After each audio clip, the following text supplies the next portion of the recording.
जी मित्रों नमस्कार। आपके अपने यूट्यूब चैनल हिंदी साहित्य दर्पण प्लेटफॉर्म पर मैं सभी मित्रों का स्वागत वंदन अभिनंदन करता हूं। जी हाँ मित्रों, हम लोग प्रैक्टिस सेट प्रैक्टिस सेट जो बहुत ही महत्वपूर्ण है और विगत परीक्षाओं में आए हुए क्वेश्चन को मैं कलेक्ट करके आप लोगों के बीच लाया हूं, जिससे आप लोग की प्रश्नोत्तरी बहुत अच्छी होगी। आज हम लोग प्रश्नोत्तरी जो करने जा रहे हैं बहुत अच्छी ही प्रश्नोत्तरी होगी मित्रों।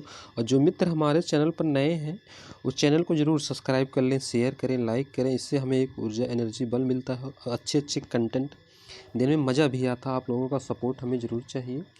और कोई दिक्कत अगर समस्या हो कंटेंट लेकर तो ज़रूर कमेंट करें। और जैसे वीडियो में हमारे संदेह भी चल रही है उसको भी आप लोग देखिए, बहुत ही लाभ होगा। और जो मित्र हमारे टेलीग्राम चैनल को सब्सक्राइब ना किए हों उसको भी सब्सक्राइब कर लें। इससे इसलिए कह रहा हूं मैं आप लोगों से, क्योंकि यहाँ मैं आप लोगों को प्रैक्टिस सेट सॉल्व कराता हूं और वहाँ पर PDF के रूप में उपलब्ध करा देता हूं, जिससे आप लोग भी जांच कर सकते हैं अपनी मन स्थिति की वो। तो जी हाँ मित्रों, जिसे कहते हैं कि लोग, कौन कहता है कामयाबी किस्मत तय करती है, कौन कहता है कामयाबी किस्मत तय करती है, अरे इरादों में दम हो तो मंजिल भी झुका करती है। जी हाँ मित्रों, बहुत बहुत स्वागत है आपके अपने यूट्यूब चैनल पर। तो हम लोग मित्रों देखते हैं क्वेश्चन को कि कृष्ण भक्ति। जी हाँ मित्रों, कृष्ण भक्ति काव्य में प्रमुखता किस काव्य शैली का प्रयोग हुआ है? गीत काव्य शैली, पद्यात्मक शैली, संगीत शैली या प्रबंधात्मक शैली? तो हम 238 नंबर क्वेश्चन है। तो इसका जो सही उत्तर मित्रों होगा वो होगा गीत काव्य। जी हाँ मित्रों, राइट आंसर है। राम भक्ति काव्य और कृष्ण काव्य में कौन सी विशेषता असमान है? सगुणोपासना की स्वीकृति है, सभी कवि भक्त कवि हैं, 10 भाव की भक्ति की प्रधानता है और ज्ञान की अपेक्षा भक्ति का महत्व है। तो 239 का जो सही उत्तर मित्रों हो जाएगा वो सी ऑप्शन जो है सही है। C option is right answer है। मेरे तो गिरधर गोपाल दूसरा ना कोई, ये पंक्ति किसकी है? जी हाँ मित्रों, पंक्ति किस कृष्ण भक्त कवि की है? नंददास की, रसखान जी की, मीराबाई की, तो सहजोबाई की। तो 240 का जो सही उत्तर हो जाएगा मित्रों वो मीराबाई जी हैं। जी हाँ मित्रों, मीराबाई, इनका जन्म राजस्थान में हुआ था और कृष्ण भक्ति शाखा इन्होंने कृष्ण को आराध्य मानकर उनकी पूजा अर्चना की और रचनाओं को भी तमाम रची भी हैं। मीरा की गरीबी है। आगे हम लोग देखते हैं निम्बार्क संप्रदाय। ये निम्बार्काचार्य को किसका अवतार माना जाता है? मुरली का, मोरपंख का, श्री कृष्ण का, सुदर्शन का? तो इसका जो सही उत्तर हो जाएगा मित्रों 241 का, वो सुदर्शन चक्र का माना जाता है। आगे हम लोग देखते हैं कि किस संप्रदाय के मंदिर में राधा कृष्ण दोनों की मूर्तियां नहीं होती, अपितु कृष्ण की विग्रह के पार्श्व स्वर्णपत्र पर श्री राधा अंकित होता है? तो निम्बार्क संप्रदाय है, वल्लभ संप्रदाय है, साखी संप्रदाय, राधा वल्लभ संप्रदाय? तो इसका जो सही उत्तर हो जाएगा मित्रों वो राधा वल्लभ संप्रदाय सही है 242 का। आगे हम लोग देखते हैं तानसेन के गुरु कौन से आचार्य माने जाते हैं? वल्लभाचार्य जी हैं, स्वामी हरिदास हैं, स्वामी हित हरिवंश जी हैं, निम्बार्काचार्य जी हैं। तो 243 का जो सही उत्तर हो जाएगा मित्रों वो सी हो जाएगा, स्वामी हरिदास जी हैं। जी हाँ मित्रों, स्वामी हरिदास जी हैं, राइट आंसर। स्वामी हित हरिवंश ने किस संप्रदाय का प्रवर्तन किया, मतलब किस संप्रदाय की स्थापना की? गौड़ी संप्रदाय, सखी संप्रदाय, राधा वल्लभ संप्रदाय, निम्बार्क संप्रदाय? तो 244 का जो सही उत्तर हो जाएगा मित्रों वो हो जाएगा सी ऑप्शन करेक्ट है, सही उत्तर है। सी इज राइट आंसर है। राजस्थान के सलेमाबाद में किस संप्रदाय की गद्दी है? बहुत ही महत्वपूर्ण मित्रों, और ये पूछा भी गया क्वेश्चन है। गौड़ी संप्रदाय है, निम्बार्क संप्रदाय है, हरिदासी संप्रदाय, राधा वल्लभ संप्रदाय? तो 245 का जो सही उत्तर हो जाएगा मित्रों वो निम्बार्क संप्रदाय है। निम्बार्क संप्रदाय इसलिए इसे कहा जाता है कि उन्होंने नीम पर सूर्य के भगवान को दर्शन किया था, इसलिए इसे निम्बार्क संप्रदाय, सनकादिक संप्रदाय, सनल संप्रदाय आदि नामों से जाना जाता है और इसका सिद्धांत भी बहुत श्रेष्ठ महत्वपूर्ण है। आगे हम लोग देखते हैं चैतन्य संप्रदाय के दार्शनिक मत को क्या कहा जाता है? द्वैताद्वैतवाद, शुद्धाद्वैतवाद, द्वैतवाद, अचिंत भेदवाद? तो 246 का जो सही उत्तर मित्रों हो जाएगा चैतन्य संप्रदाय का दार्शनिक मत को चैतन्य, तो अचिंत भेदवाद हो जाएगा। जी हाँ मित्रों, अचिंत भेदा भेदवाद है। उद्धव शतक की रचना इनमें से किस कवि ने की है? सत्यनारायण कविरत्न, रत्नाकर जी, नंददास जी, सूरदास जी। तो 247 का जो सही उत्तर हो जाएगा मित्रों, वो 247 का B option is right answer. जी हाँ मित्रों, बी ऑप्शन करेक्ट है। इनमें से किस कवि की गोपियाँ सर्वाधिक भावुक है? नंददास की, सत्यनारायण कविरत्न की, रत्नाकर की, सूरदास की। तो 248 का जो सही उत्तर हो जाएगा वो डी हो जाएगा, वात्सल रस के सम्राट सूरदास जी हैं। नंददास की गोपियाँ बहुत तर्कशील हैं। और अगर अयोध्या प्रसाद हरिओ की गोपियों की बात करें तो समाज सेविका के रूप में हमें उनका दर्शन मिलता है। आगे हम लोग देखते हैं, निर्गुण कौन देश को वासी पद में किसका खंडन किया गया? भक्ति भावना का, प्रेम भावना का, सगुणोपासना का, निर्गुणोपासना। वैसे भक्ति की दो शाखाएं मित्रों थी, एक निर्गुण एक सगुण। तो इसमें निर्गुणोपासना का खंडन किया गया है, यही सही उत्तर है। आगे हम लोग 250 नंबर क्वेश्चन को देखते हैं कि वात्सल एवं श्रृंगार रस के सम्राट किस कवि को कहा जाता है? चतुर्भुज दास जी को, सूरदास जी को, नंददास जी को, ध्रुव दास जी को। तो इसका जो सही उत्तर हो जाएगा मित्रों वो हो जाएगा सूरदास जी हैं। राइट आंसर सूरदास है। साहित्य लहरी के रचयिता कौन है इनमें से? कृष्ण दास, गोविंद स्वामी, सूरदास, नंददास। तो इसका जो सही उत्तर हो जाएगा मित्रों वो सूरदास जी हैं। सूरदास का जन्म स्थान डॉक्टर नगेंद्र ने किस स्थान पर माना है? पारसौली, सीही, रुकनकता और इनमें से कोई नहीं। तो ये बहुत इंपॉर्टेंट, वेरी वेरी, क्योंकि रामचंद्र शुक्ल और डॉक्टर नगेंद्र के अनुसार पूछ लेता है। तो बहुत से मित्र हमारे कन्फ्यूज हो जाते हैं। कन्फ्यूज होना हमें नहीं है मित्रों, तो इसके लिए हम लोगों को मेहनत भी करना और आगे बढ़ना भी है। तो 252 का जो हम लोग देख रहे हैं, 252 का तो सी ही हो जाएगा, सी ही। जी हाँ मित्रों, सी ही राइट आंसर है। आगे देखते हैं, सूरदास की भक्ति भावना किस वर्ग के अंतर्गत आती है? माधुर भाव, दस भाव, सखा भाव या इनमें से कोई नहीं। तो 253 का जो सही उत्तर हो जाएगा वो सी हो जाएगा, सखा भाव। जी हाँ मित्रों, सखा भाव। पुष्टि मार्ग का मूल आधार क्या है? नवधा भक्ति, ज्ञान प्राप्ति, भगवान का अनुग्रह, ईश्वर का वरदान। तो 254 का सी हो जाएगा। जी हाँ मित्रों, 254 का सी हो जाएगा राइट आंसर। पुष्टि मार्ग का जहाज जात है सो जाको कुछ लेनो हो सो लेओ। गोस्वामी विट्ठल नाथ का यह प्रसिद्ध कथन जिसके संदर्भ में वल्लभाचार्य जी के स्वर्गवास पर, सूरदास के निधन पर, राधा कृष्ण की शोभा यात्रा पर उपरोक्त में से कोई नहीं। तो 255 का जो सही उत्तर ओ बी हो जाएगा। तो सूरदास जी के निधन पर कहा था विट्ठलनाथ जी ने। तो सही उत्तर सूरदास। जी हाँ मित्रों, सूरदास का जन्म 1478 और मृत्यु 1583 में हुई थी। सूरदास जी की कौन सी, अगर इनके गुरु की बात करें तो वल्लभाचार्य जी थे।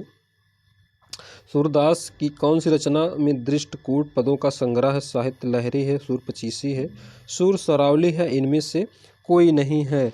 तो इसका जो सही उत्तर हो जाएगा मित्रों 256 का ए हो जाएगा। जी हाँ मित्रों, 256 का ए राइट आंसर है। सूरदास ने सूर सागर की रचना किस ग्रंथ के आधार पर बनाया? भगवत पुराण, विष्णु पुराण, महाभारत या हरिवंश पुराण। तो इसका जो सही उत्तर हो जाएगा मित्रों वो भगवत पुराण है। भक्तन को कहाँ सीकरी काम आवत जात पनहिया टूटी बिसर गए हरिनाम। ये पंक्ति हैं जी हाँ मित्रों नंददास की, चित स्वामी की, कुंभन दास की या सूरदास की। तो 258 का जो सही उत्तर हो जाएगा वो हो जाएगा कुंभन दास जी ने। जी हाँ, अकबर ने जब बुलाया था इनको तो इन्होंने पंक्ति गाई थी। कृष्ण भक्त कवि के पद सुनकर अकबर ने उसे अपने दरबार फतेहपुर सीकरी आमंत्रित किया। तो इसका जो सही उत्तर हो जाएगा मित्रों अभी ऊपर पंक्ति जो दी कुंभन दास हैं। सखी संप्रदाय की स्थापना किसने की थी? तो इसका जो सही उत्तर हो जाएगा सखी संप्रदाय का स्थापना विष्णु स्वामी है, हित्य हरिवंश जी है, निम्बारका चार जी हैं, स्वामी हरि दास जी। तो 260 का जो सही उत्तर वो डी ऑप्शन करेक्ट है, सही उत्तर है डी ऑप्शन। हम लोग 261 की ओर बढ़ते हैं कि आचार्य विट्ठलनाथ ने किस कवि के लिए पुष्टिमार्ग का जहाज की उपमा दी है? गोविंद स्वामी, परमानंद दास, सूरदास, नंद दास। 261 का जो सही उत्तर हो जाएगा मित्रों वो सी हो जाएगा। 261 का सी इज राइट आंसर। भ्रमर गीत का मूल प्रेरणा स्रोत कौन सा पुराण है? शिव पुराण, हरिवंश पुराण, श्रीमद् भागवत पुराण है, नारद पुराण है। 262 का जो सही उत्तर हो जाएगा वो सी हो जाएगा मित्रों, श्रीमद् भागवत पुराण है। सत्यनारायण कविरत ने भ्रमर गीत परंपरा का कौन सा काव्य ग्रंथ लिखा है? भ्रमर दूत है, पवन दूत है, उद्धव शतक है, भंवर गीत है। तो इसका सही उत्तर जो हो जाएगा मित्रों 263 का सही उत्तर हो जाएगा वो ए हो जाएगा। जी हाँ मित्रों, ए राइट। भंवर गीत नंददास की, उद्धव शतक जगन्नाथ दास रत्नाकर की है। बसो मेरे नैनन में नंदलाल, बसो मेरे नैनन में नंदलाल। यह पद किसका है? रसखान का, मीराबाई का, सूरदास का या नंददास का? 264 का जो सही उत्तर हो जाएगा मित्रों वो बी हो जाएगा मित्रों, ये मीराबाई जी हैं। प्रेम वाटिका के रचनाकार कौन है? रसखान जी हैं, पद्माकर जी हैं, भरतेंद्र जी और रत्नाकर जी। तो इसका जो सही उत्तर हो जाएगा बहुत ही महत्वपूर्ण है और ये विगत परीक्षाओं में आया हुआ क्वेश्चन है, रसखान जी हो जाएंगे। सूर सागर का काव्य रूप क्या है? खंड काव्य, गीत काव्य, प्रबंध काव्य या महाकाव्य है? तो 266 का जो सही उत्तर हो जाएगा वो सी है, प्रबंध का, प्रबंधात्मक काव्य है। अष्टछाप की स्थापना का श्रेय किस आचार्य को है? हित हरिवंश को, रूप गोस्वामी को, वल्लभाचार्य जी को, विट्ठल नाथ जी को। तो 267 का सही उत्तर जो हो जाएगा मित्रों वो डी हो जाएगा, डी सही उत्तर है। अवगत गति कछु कहत न आवे, शीर्षक पद, जो शीर्षक पद है का मुख्य विषय है सगुण भक्ति की प्रतिष्ठा, श्री कृष्ण की वंदना, निराकार ब्रह्म की स्तुति, उपरोक्त में से कोई नहीं। तो 268 का जो सही उत्तर हो जाएगा मित्रों वो ए हो जाएगा, सगुण भक्ति। जी हाँ, सगुण भक्ति। निम्नलिखित में से कौन सा विषम संयोजन है? गौड़ी संप्रदाय चैतन्य महाप्रभु जी हैं, राधा वल्लभ संप्रदाय निम्बारकाचार्य जी हैं, वल्लभ संप्रदाय वल्लभाचार्य जी हैं, हरिदास संप्रदाय हरिदास जी हैं। तो 269 का जो सही हो जाएगा मित्रों वो बी हो जाएगा, बी सही उत्तर है, राधा वल्लभ संप्रदाय निम्बारकाचार्य जी हैं। किस कृष्ण भक्त कवि को जड़िया, जी हाँ, उपाधि मिली है? गोविंद स्वामी, परमानंद दास, नंददास या सूरदास? तो इसको नंददास और कब गड़िया नंददास जड़िया जी, तो इस प्रकार की उपाधि मिली थी। और आप लोग कमेंट के माध्यम बताएंगे कि ये किस आलोचक के द्वारा दी गई थी कि नंददास को जड़िया कब। निम्नलिखित में से कौन अकबर का दरबारी कवि था? कृष्णदास, रहीमदास, रसखान और ध्रुवदास। 271 का सही उत्तर वो रहीम जी हो जाएंगे। जी हाँ मित्रों, सूरदास की भक्ति में कौन सा तत्व नहीं है? अगले क्वेश्चन पर हम बढ़ चुके हैं। साख्य भाव, माधुर भाव, आत्मनिवेदन, इनमें से कोई नहीं। तो 272 का जो सही उत्तर हो जाएगा वो डी हो जाएगा। सूरदास की भक्ति भक्ति के कौन सा तत्व नहीं है? इनमें से कोई नहीं, तत्व ये नहीं है जो सही। 272 का जो सही उत्तर हम लोगों को मिल रहा है वो डी हो जाएगा, इज राइट आंसर। आगे हम लोग बढ़ते हैं। जी हाँ मित्रों, आगे रीतकाल का समय है। रीतकाल, और इसे रीतकाल में ब्रज भाषा का स्वर्णकाल भी कहा जाता है, या कहें तो अतिशोक्ति ना होगी। संवत 1750 से 1900, संवत 1650 से 1900, संवत 1700 से 1910, संवत 1750 से 1900 तक। तो 273 का जो सही उत्तर मित्रों है वो सी हो जाएगा मित्रों, सी ऑप्शन जो है सही है। रीतकाल को श्रृंगार काल, जी हाँ मित्रों, श्रृंगार काल किसने कहा है? हजारी प्रसाद द्विवेदी, भागीरथ मिश्र, रामचंद्र शुक्ल, विश्वनाथ प्रसाद मिश्र। तो 274 का डी हो जाएगा मित्रों। और बीजवपन्न काल महावीर प्रसाद द्विवेदी ने कहा, रामचंद्र शुक्ल ने रीतकाल ही कहा है। आगे हम लोग देखते हैं कि मिश्र बंधुओं ने रीतकाल को क्या नाम दिया है। मिश्र बंधुओं श्रृंगार काल, अलंकृत काल और और सिंगार कलाकाल और कलाकाल। तो इस प्रकार जो है 275 का जो सही उत्तर हो जाएगा मित्रों वो बी हो जाएगा, अलंकृत काल। तो अलंकृत काल सही उत्तर है। रीत काव्य के संदर्भ में रीत शब्द का अर्थ है काव्य भाषा की विशेष रीत। संस्कृत काव्य रीतियों के अनुसार काव्य पद्धति, प्रेम की रीत वर्णन का काव्य की विशिष्ट रचना पद्धति। तो 276 का जो सही उत्तर हो जाएगा मित्रों वो डी हो जाएगा, डी इज राइट आंसर। रीत काव्य को किन दो प्रमुख नामों से विभाजित किया गया है? रीतबद्ध, रीतमुक्त, रीतसिद्ध और रीतबद्ध। रीतसिद्ध, रीतमुक्त, इनमें से कोई नहीं। तो 277 को जो मित्रों सही उत्तर हो जाए 277 का वो सी हो जाएगा, रीतसिद्ध और रीतमुक्त करेक्ट उत्तर है।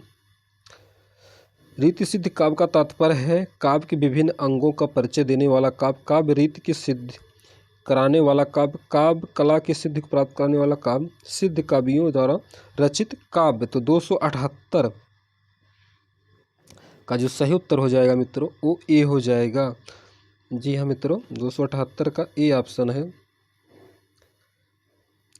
रीत काल में आचार्य कवि उन्हें क्या कहा गया? रीत काल में आचार्य कवि उन्हें क्या कहा गया? जिन्हें आचार्य की उपाधि प्राप्त है, जिन्होंने रीतबद्ध होकर काव्य रचना की, जिन्होंने लक्षण ग्रंथों की रचना की, जो काव्य रीति से मुक्त है। तो 279 का सही उत्तर हो जाएगा वो सी हो जाएगा मित्रों। सही उत्तर इसका जो है सी है। रामचंद्र शुक्ल ने रीत काल की समय सीमा कब से कब तक मानी है? 1700 से 1900 तक। ये वेरी इंपॉर्टेंट रामचंद्र शुक्ल के अनुसार पूछ लेता है मित्रों। 1375 से 1700, तो 1700 से 1900 इनमें से कोई नहीं। तो 280 को हम लोग देख रहे हैं कि 1700 से 1900 तक सही उत्तर है। हिंदी की किस काव्य में लक्षण ग्रंथों का निर्माण हुआ? रीतकाल, आदिकाल, आधुनिक काल, भक्तिकाल। तो 281 का जो सही उत्तर हो जाएगा मित्रों वो रीतकाल है। जी हाँ मित्रों रीतकाल सही है। लक्षण ग्रंथों का निर्माण करने वाले कवियों को क्या कहा जाता है? आचार्य, पंडित, कवि या शिक्षक। 282 का जो सही उत्तर है वो आचार्य कहा जाता था मित्रों, आचार्य है। आचार्य रामचंद्र शुक्ल ने रीतकाल का प्रवर्तक किसे माना है? देखिए आ गया क्वेश्चन, बहुत इंपॉर्टेंट है। मतीराम को, ग्वाल को, केशव को, चिंतामणि को। तो 283 का जो सही उत्तर मित्रों हो जाएगा वो डी हो जाएगा, चिंतामणि है। केशव दास को डॉक्टर नगेंद्र ने माना है। तो आज का जो अंतिम क्वेश्चन की ओर हम लोग बढ़ चुके हैं और आज की सेशन का जो आज का क्लास है, वीडियो है, इसका अंतिम क्वेश्चन है रीत काल में वीर रस की कविता करने वाले कवि इनमें से कौन है पूछ रहा है। चिंतामणि हैं, भूषण जी हैं, मतीराम जी हैं, बिहारी जी हैं। तो इसका जो सही उत्तर हो जाएगा मित्रों 284 का वो सही उत्तर बी ऑप्शन सही है, भूषण जी हैं। जी हाँ मित्रों भूषण जी हैं। आगे हम लोग देखते हैं। बस आज इतना ही मित्रों। आपका दिन शुभ हो, रात्रि मंगलमय हो। जय हिंद, जय हिंदी।